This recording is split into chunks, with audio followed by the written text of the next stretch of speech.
वालेकुम।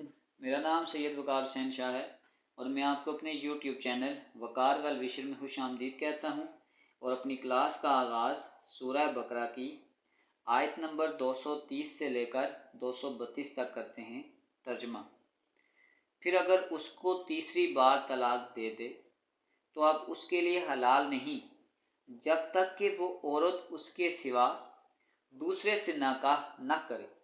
फिर अगर वो भी तलाक दे दे तो इन दोनों को मेल जोल कर लेने में कोई गुनाह नहीं, बशर्ते ये जान लें कि अल्लाह की हदों को कायम रख सकेंगे।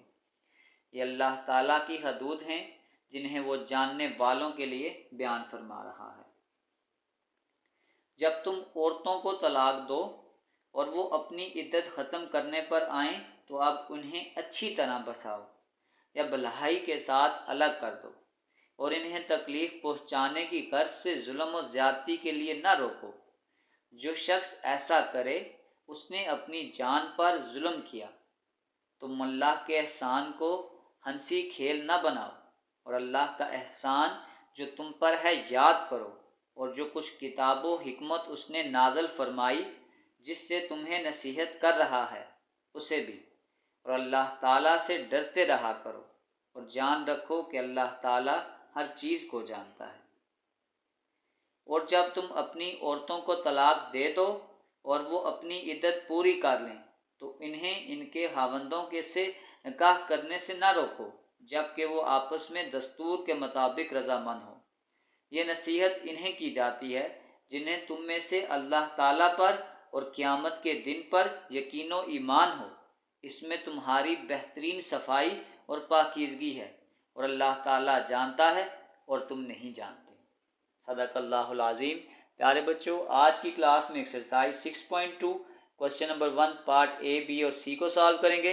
तो वीडियो को शुरू करने से पहले कमेंट सेक्शन में लाजमी बताएं कि आप हमारी वीडियो कहाँ से देख रहे हैं और आप किस कॉलेज में पढ़ते हैं। तो चलते हैं अपने क्वेश्चन की जानिब। सॉल्व करने से पहले हमारे पास एक कंसेप्ट है कि व्हाट इज़ पार्शियल फ्रैक्शन।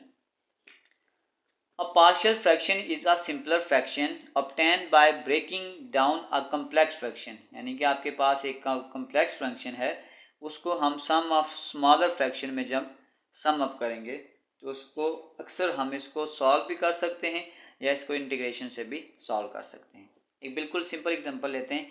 अगर 3/7 है तो इसको एक अगर सपोज करेंगे ये कम्प्लेक्स है तो इसको सिंपल अगर हम 2/7 प्लस 1/7 यानी देखें जब मैं इसको सॉल्व करूँगा तो मेरे पास इसका आंसर यही आएगा।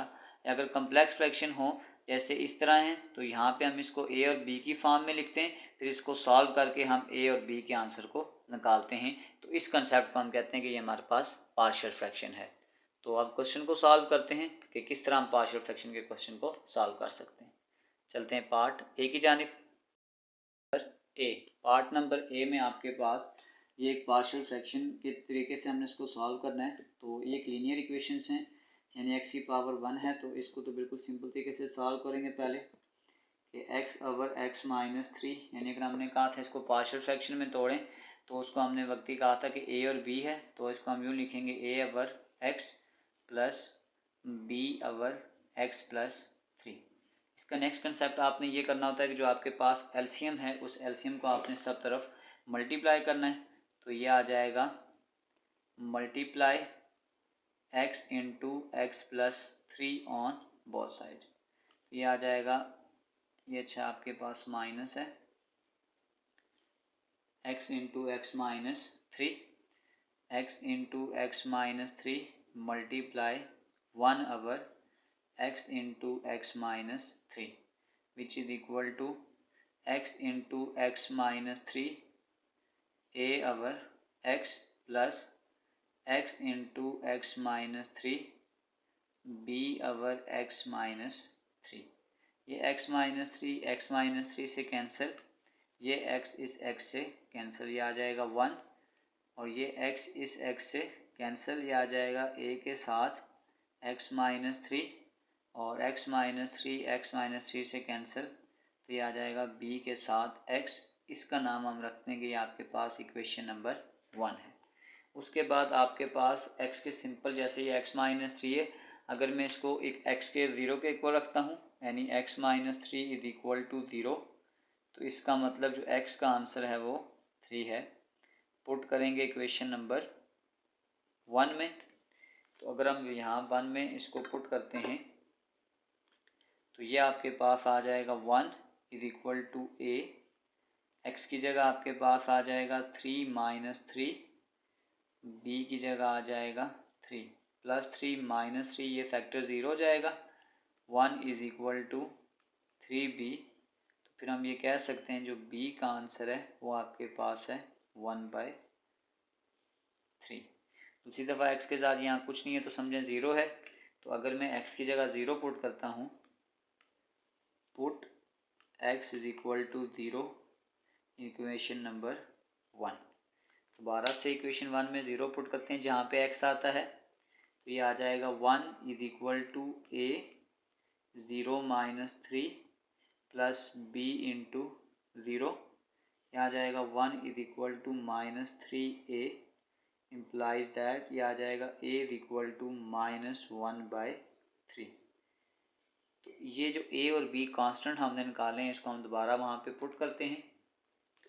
तो ये आपके पास कुछ यूँ आ जाएगा 1/x minus 3 which is equal to a/x plus b/x minus 3।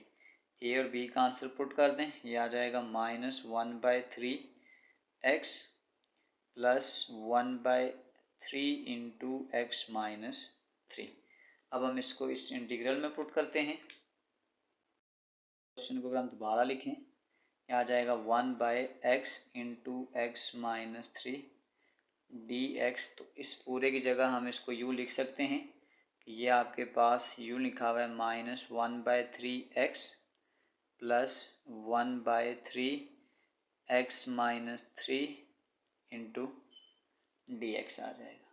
अब तो इसको हम थोड़ा सा अरेंज कर लेते हैं कि इसको अगर हम यूँ लिखते हैं कि 1/3x minus 3 dx minus 1/3x, यहाँ पे ये आपके पास आ जाएगा dx। अगर मैं यहाँ से 1/3 दोनों में से कॉमन ले लेता हूँ 1/3, तो ये आ जाएगा 1/x माइनस 3 dx माइनस ये 1/3 समझे मैंने बाहर कॉमन ले लिया, तो यहाँ पे भी आ जाएगा 1/x dx आपके पास आ जाएगा।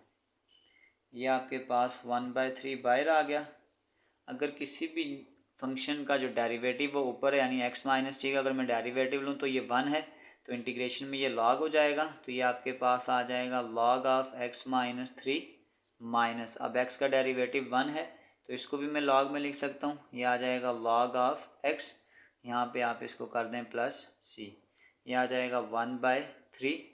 लॉग में दो वैल्यू माइनस हो तो हम उसको डिवाइड करते हैं, तो ये आ जाएगा log of x minus 3 divided by x plus c। तो ये आपके पास इसका फाइनल आंसर है।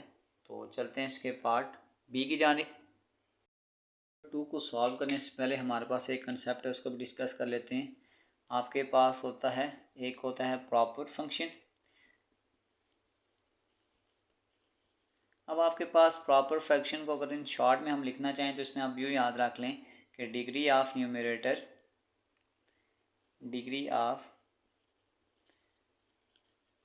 Numerator is less than degree of denominator।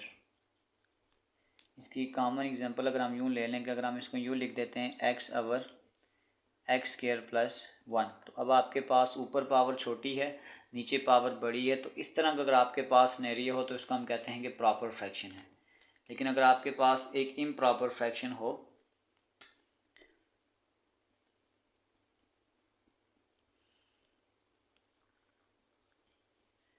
तो अगर हमने इम्प्रॉपर फ्रैक्शन को डिस्कस करना हो तो इसमें आपने यूँ याद रखना है कि degree of numerator is greater और इक्वल टू डिनोमिनेटर, इसकी एग्जांपल ले लें। अगर मैं इसको यूँ लिख लेता हूँ कि अगर मैं यूँ लिख लूँ x square over x square plus 1, तो अभी ये इन दोनों की पावर बराबर है। और इस तरह भी हो सकता है कि अगर मैं यूँ लिख दूँ कि x cube divided by x square plus 1, तो इसमें जो आपके पास इम्प्रॉपर फ्रैक्शन ये होती है, उसमें आपके पास जो पावर है ऊपर वाली या तो बराबर होगी या बड़ी होगी। तो हमने पहले इसको सॉल्व करना है। अगर आप इसको यहाँ पे देखें, अगर हम पहले इसको सिंपल सॉल्व करें, 3x का square plus 2x minus 1 divided by इस x को इससे मल्टीप्लाई करें, यह आ जाएगा x का स्क्वायर प्लस x। तो अब आप ये देख सकते हैं कि इनकी डिग्री आपस में बराबर है, तो इसका मतलब ये आपके पास एक इम्प्रॉपर फ्रैक्शन है। अगर आपके पास इम्प्रॉपर फ्रैक्शन आए तो पहले हम उसको सॉल्व करते हैं। तो सिंपल हम पहले इसको डिवाइड करेंगे, यह आ जाएगा 3x का स्क्वायर प्लस 2x माइनस 1, और इसको हमने मल्टीप्लाई करना है एक्स स्क्वायर प्लस एक्स के साथ। अगर मैं इसको इस तरीके से सॉल्व करता हूँ, एक्स स्क्वायर ऑलरेडी है, तो अगर मैं इसको 3 से मल्टीप्लाई करता हूँ, ये आपके पास आ जाएगा 3x का स्क्वायर प्लस 3x। अब साइन चेंज कर दें, प्लस है तो माइनस, प्लस है तो माइनस, ये कैंसिल हो जाएगा। 2x में से 3x निकालेंगे, आ जाएगा माइनस x और माइनस 1। अब हमारे पास जो फार्मूला होता है वो होता है कोफिशिएंट, यानी आ जाएगा कोफिशिएंट प्लस रिमाइंडर। अगर मैं इन दोनों से माइनस को कॉमन करता हूँ, उस माइनस को मैं डायरेक्ट यहाँ पे लिख लेता हूँ, minus x plus 1 divided by divider, इसको मैं फिर इसी फॉर्म में लिख देता हूँ x ओवर x प्लस 1। तो यानी इस पूरी टर्म को मैं थोड़ा सा जगह बचाने के लिए इसको मैं ऐसे लिख लूँगा कि ये मेरे पास इसके इक्वल है 3 minus x plus 1 divided by x into x plus 1। इसको हम स्टार इक्वेशन का नाम देते हैं। और अब हम इसको पहले सॉल्व करेंगे और इसको फिर फाइनल आंसर में पुट करते हैं। इसको सॉल्व करता हूँ तो ये आ जाएगा x plus 1 divided by x over x plus 1। Simple करने के लिए मैं इसको यहीं से काट देता हूँ, तो ये मेरे पास आ जाएगा 1 बाय एक्स। इसका मतलब है अगर इस आंसर को दोबारा मैं इस इक्वेशन में पुट करता हूँ, तो मेरे पास, अगर मैं पहले पूरा क्वेश्चन लिख लेता हूँ कि 3x का square plus 2x minus 1 divided by X into x plus 1, ये सारा इक्वल अब आपके पास हो जाएगा 3 माइनस 1 बाय एक्स के इक्वल हो जाएगा। अब हम इसको अपनी अगर इंटीग्रेशन वाले फॉर्म में पुट करते हैं तो ये आपके पास आ जाएगा। तो अगर हम इसको इंटीग्रेशन वाले फॉर्म में पुट करें तो ये इस तरीके कार से आ जाएगा dx। इसको अलग अलग करें, 3 into D X minus 1 by X into D x.